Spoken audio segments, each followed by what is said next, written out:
Hey crafty cuties, welcome back to Paper Terrace. If you're new, my name is Jessica, and today we are going to do a quick little unboxing of this little package that I got from Taperlogy, and we're going to do some crafting. I'm going to show you 10 different ways to use rub-on stickers, which I know are in this box.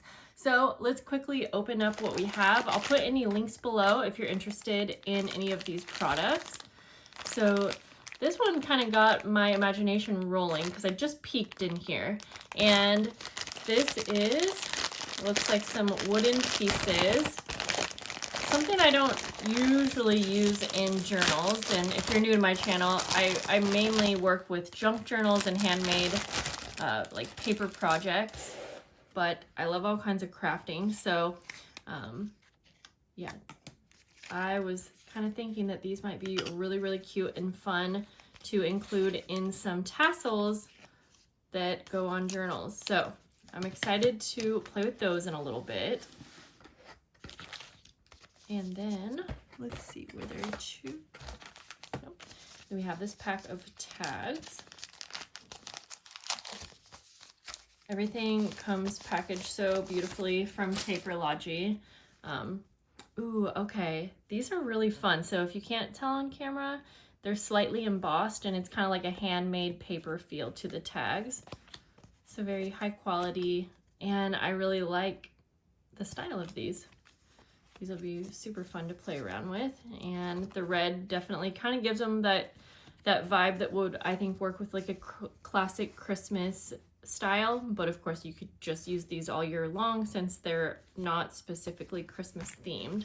So we will personalize those in a little bit here using the rub-ons.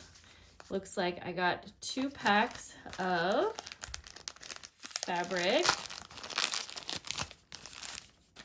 I believe this is kind of like a muslin fabric. I've actually got this before and I really like having it on hand. It might not be, did I say muslin? I feel like it's a muslin type fabric, but either way, a nice neutral color to it. And I'm just curious if these are 2 of the same. I believe they are, which is nice because I think I used up the last one that I had. Okay, and then we get into the fun part.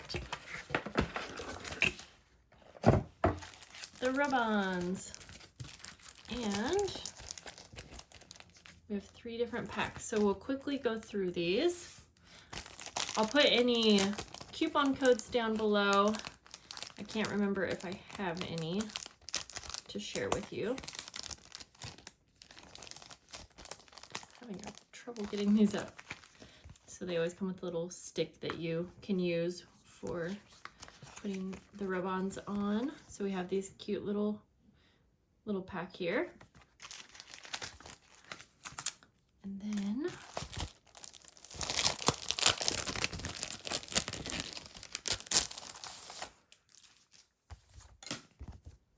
so we'll just kind of quickly look at these. Lots of different, oh, that's cute, a little family.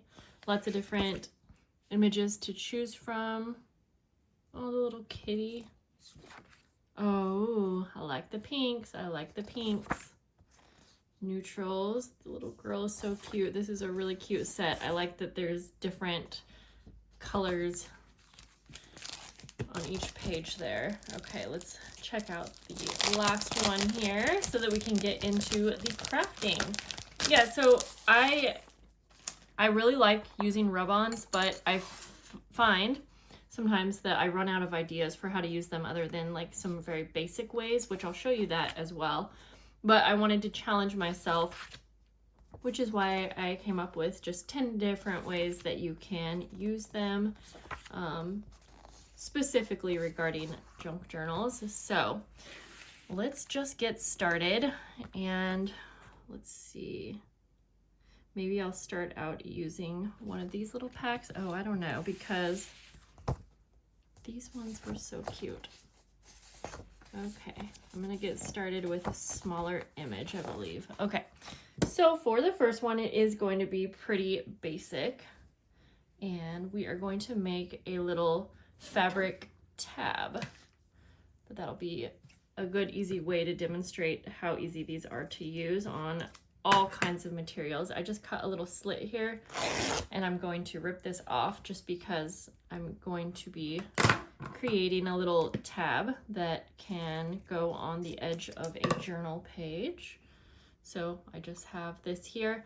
I'm probably going to be folding this in half like that. So I'm just thinking of this section for what size I want. And ooh, I'm gonna go with, I think this little letter here. So you just start out by cutting around your image that you've chosen.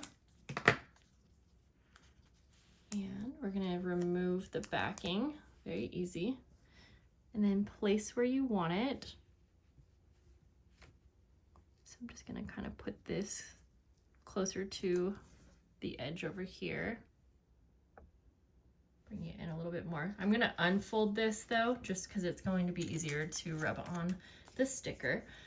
So first of all, you're just gonna go ahead and take your wooden stick and rub over the entire image. You wanna put quite a bit of pressure. Now, I lose these a lot, the little wooden sticks, and you can use a variety of things that are in your craft room, but the wood stick does probably the best job, honestly. But I have used like the end of a stylus, I've used a bone folder, you know, anything similar to this. So I usually go over it a couple times to get started. And then I'm gonna just give it a little peek here. So I can see that the image is on the fabric, but I see a little bit of like stickiness kind of pulling away. So I'll just go over that edge one more time.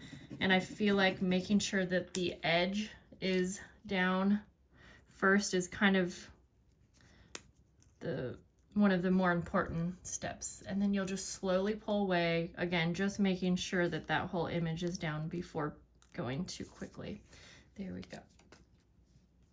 And these are all going to be just really quick ideas so that I can show you 10 in one video. So there we go. I could make this double-sided as well, but I would just repeat that same idea on the other side. So for the sake of the video, I'll just do the one so that we can move on to the next idea. And it's going to be a similar, so we're going to stick to using fabric for this next one, but just another quick little idea. Basically, I am taking a hanky, just one that I have in my stash, and just bear with me for a minute as I cut it down to a size that I want. So I'm gonna make a quick little like envelope basically, but with the fabric. So I'm just kind of trying to do this quick. I should have already had this cut down, honestly, for the video, but we're gonna stick with it and just cut this down. I'm trying to think of a size that will work good in my journal. How easy I can rip this fabric. Okay, yep. Easier than I thought. All right. So this is gonna be a similar material, like I said, but just another idea for how to use the rub-ons. Okay.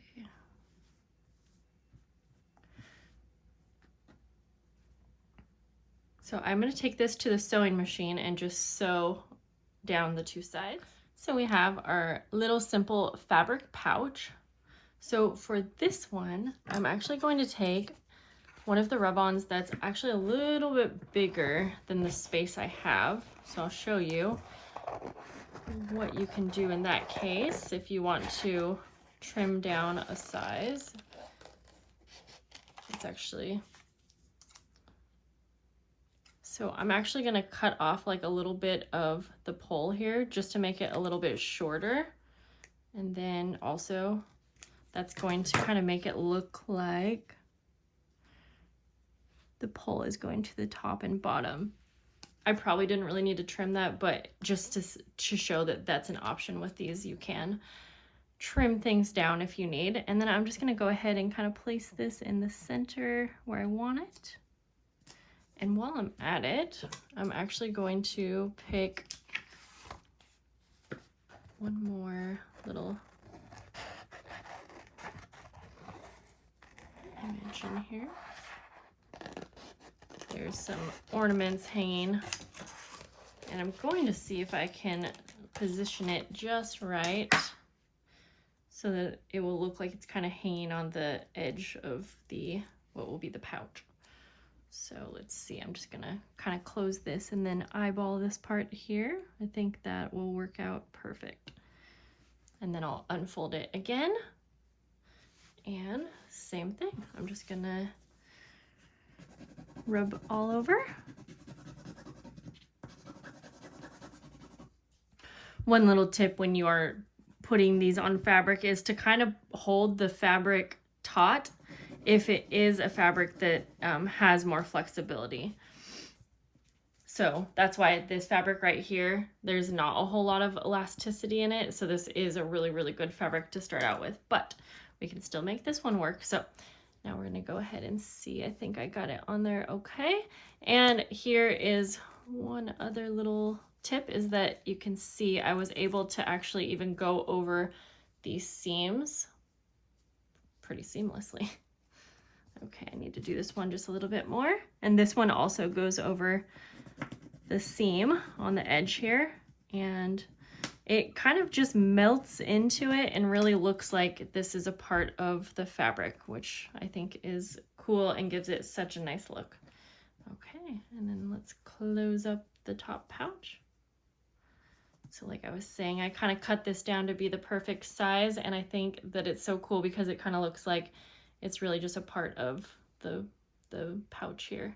So there's the second idea. Next up, we're gonna use a see-through envelope. And I'm gonna go ahead and place this right down.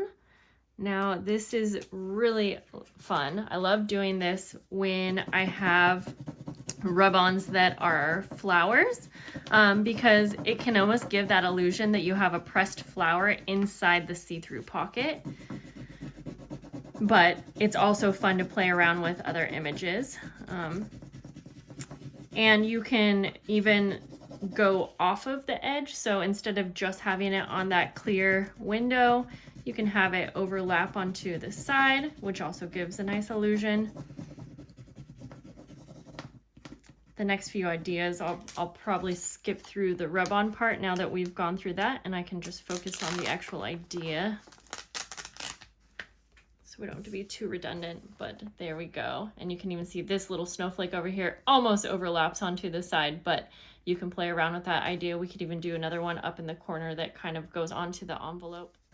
So I went ahead and added one right there. Okay, now we're gonna move on to taking an actual journal. This is one that I've already used up quite a few years ago, one of my Christmas journals. And I am actually going to place one of these on the cover. Now this is a hard cover, but you could do the same thing with fabric. And this is kind of fun because this is already a finished journal, but we're gonna add to it. I'm taking this little image right here. I thought it was super sweet. I'm gonna put her in the center. I'm even putting her over like a, kind of like a little snowflake. And then I'm gonna go ahead and just do the same thing. Okay, trying to get the lighting just right so there's not so much of a glare. Especially since this is on a cover, I'm gonna go nice and slow. You will sometimes see a little bit of that stickiness from the stickers pull up. You can either put the plastic back down and go over it a bit, but I find that it's fine as long as it's not actually pulling up the image. But that is really, really cute. And I like how it's a little bit transparent and you can even see the background behind there. But I think that is darling. Now we're gonna stick to using the journal here. And you can see I already have a tassel on this one. We're gonna add to it as well. And we are going to make a little wood, I guess, charm, we'll call it, to add to our tassel. Now I'm just deciding real quick which one I want.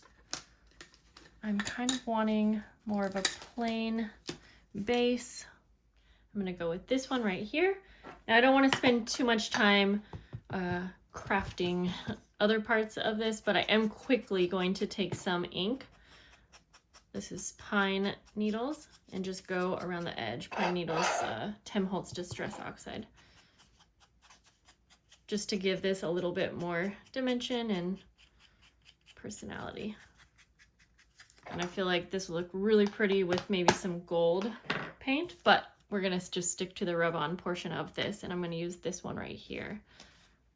Two little kids playing outside.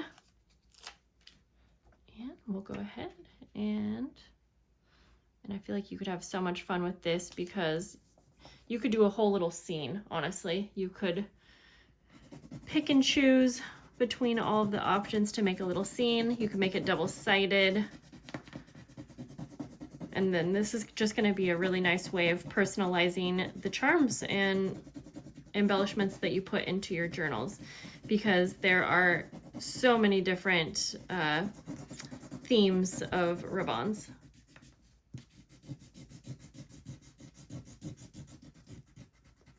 Okay, let's see if I did this well enough.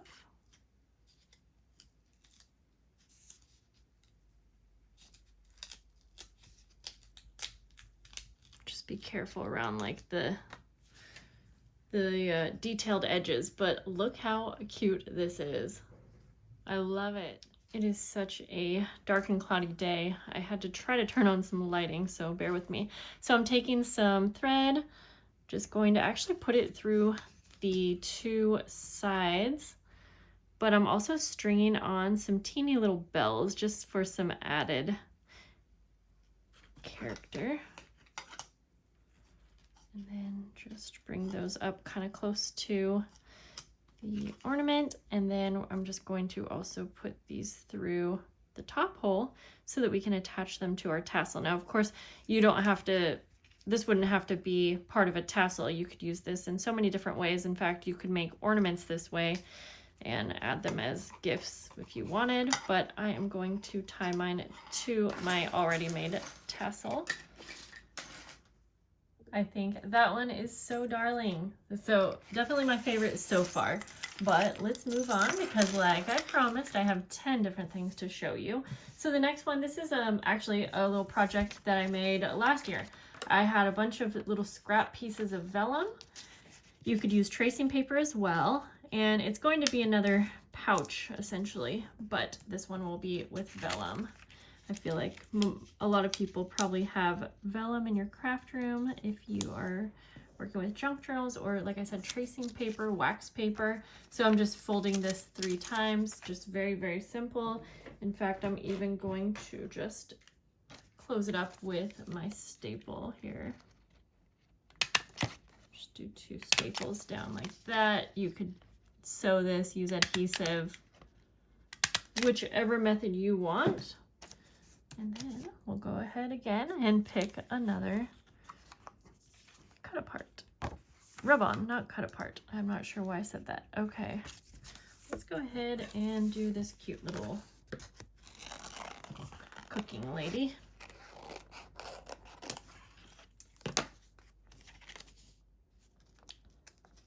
All right, just pull that off. And there we go. Now we have a cute little personalized vellum pocket. Okay, so let's go with one that's very, very simple because I want to try out these tags. And so this will just kind of show that you can also personalize the things that you already have in your craft room.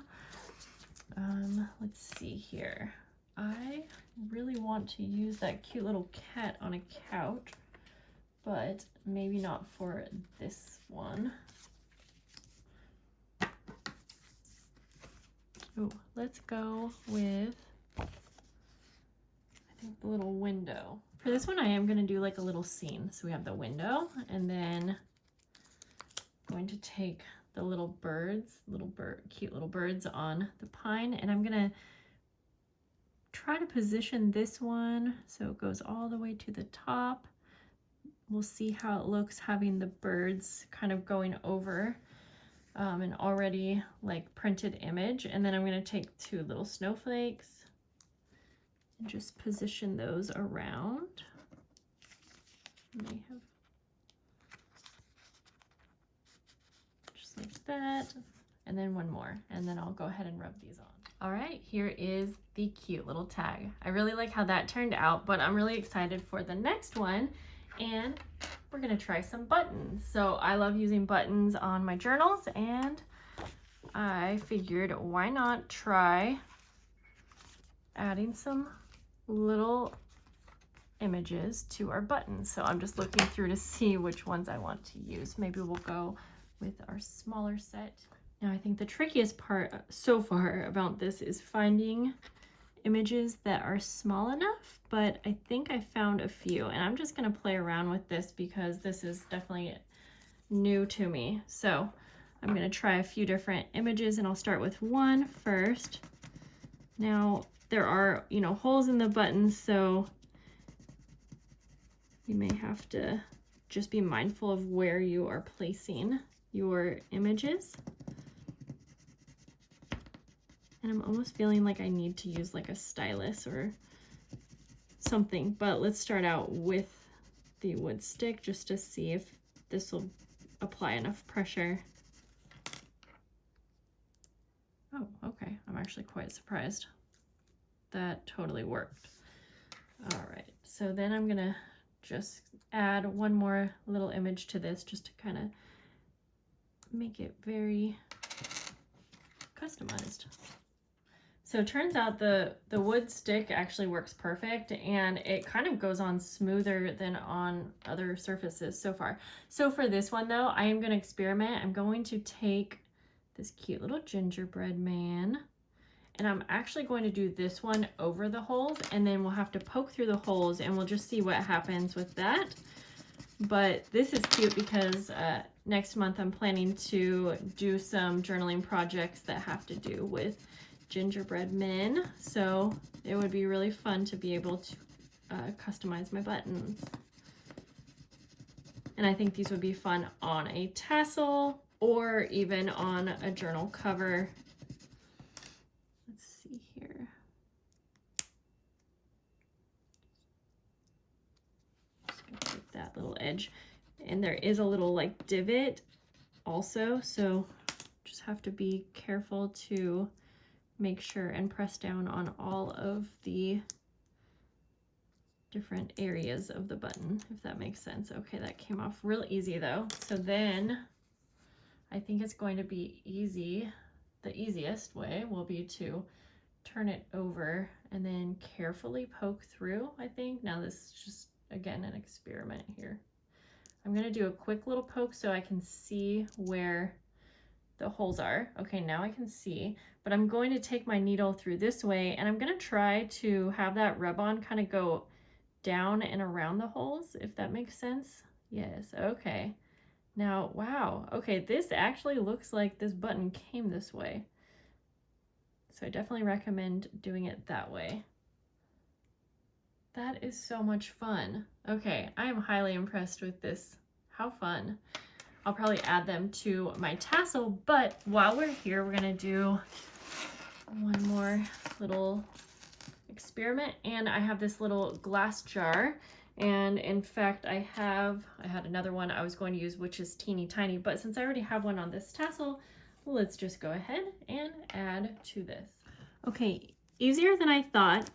It's a little trickier just because you're going around a circular edge, but it's easier than expected. Now with this one, I'm just gonna go ahead and slowly go around, and then again, since it's circular and this bottom part kind of goes over, I'm just going to press that with my fingers to make sure everything is down. So for this one, I did this little snow globe, and I think that looks so much fun. And I just tried 1 more little image on this teeny tiny jar. This might be a little harder to see, but I put a pine leaf that goes all the way around. Definitely harder with a smaller one, but still possible.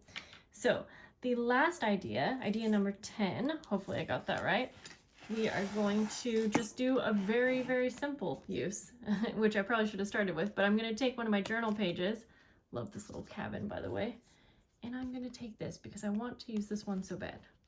And we're just going to go ahead and place it down on top of a journal page that is already inked. And this is going to be the most simple way that you can use these, is just to embellish and decorate your journal pages.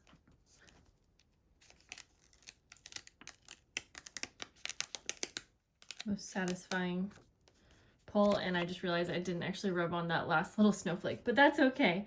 So while this is the most simple and obvious way to use it, I feel like honestly it's so nice to have these on hand because you can really just finish off a page while doing this. So guys, I hope that this definitely gave you lots of ideas and inspiration on how to use rub-ons in your journals. And I had so much fun doing this video and kind of getting some different ideas out there for myself. So let me know what you think. Let me know if you have a different favorite way to use rub-ons in your journals. And I can't wait to see you guys again. So I'll see you soon and have such a great day. Bye guys.